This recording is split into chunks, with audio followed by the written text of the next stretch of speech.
வணக்கம். G3 செய்திகளோடு இணைந்திருப்பது மதிவதனன். திருப்பத்தூரில் பார்வையற்றோருக்கான நடுநிலைப் பள்ளியில் விளையாட்டு தின நிகழ்ச்சியில் பங்கேற்ற இரட்டை சகோதரர்கள் பரிசுகளை வழங்கி அனைவரையும் மகிழ்வித்தனர். இனி விரிவான செய்திகள். சிவகங்கை மாவட்டம் திருப்பத்தூர் நகரில் பார்வையற்றவர்களுக்காக ஆங்கிலேயர் காலத்தில் 1919 ஆண்டில் பாதுகாப்பு மையமாக தொடங்கப்பட்டு செயல்பட்டு வந்த மையத்தை 1971 ஆண்டு முதல் தமிழக அரசு பார்வையற்றவர்களுக்கான நடுநிலைப் பள்ளியாக மாற்றியது. இன்றளவும் அந்த பள்ளி சிறப்பாக இயங்கி வருகிறது.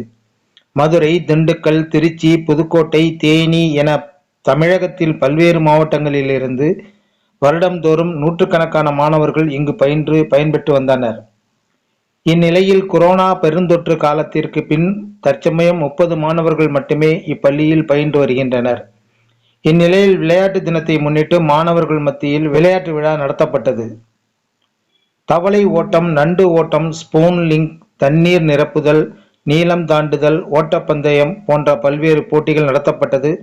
அதனைத் தொடர்ந்து சினிமா பாடல்களுக்கு ஏற்றவாறு இசைக்கருவிகள் கொண்டு தங்களின் திறமைகளை மாணவர்கள் வெளிப்படுத்தினர்.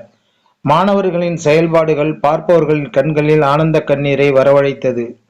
இவ்விழாவில் சிறப்பு விருந்தினராக மகிபாலன்பட்டி ஊராட்சிக்குட்பட்ட சாலப்பட்டி கிராமத்தைச் சேர்ந்த இரட்டை சகோதரர்களில் ஒருவரான லட்சுமணன் விழாவில் சிறப்பு விருந்தினராக தன் தந்தையுடன் கலந்து கொண்டார். மேலும் போட்டியில் பங்கேற்ற அனைத்து பார்வையற்ற மாணவர்களுக்கும் அவர்களை பாராட்டி லட்சுமணன் பொன்னாடை போர்த்தி பரிசுகளை வழங்கினார்.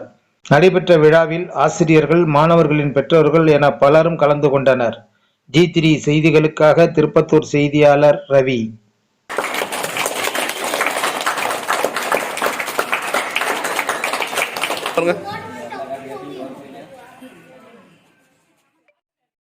உங்கள் ஊர் நிகழ்வுகளை உடனுக்குடன் தெரிந்து கொள்ள G3 ஆன்லைன் டிவியை சப்ஸ்கிரைப் செய்யுங்கள்.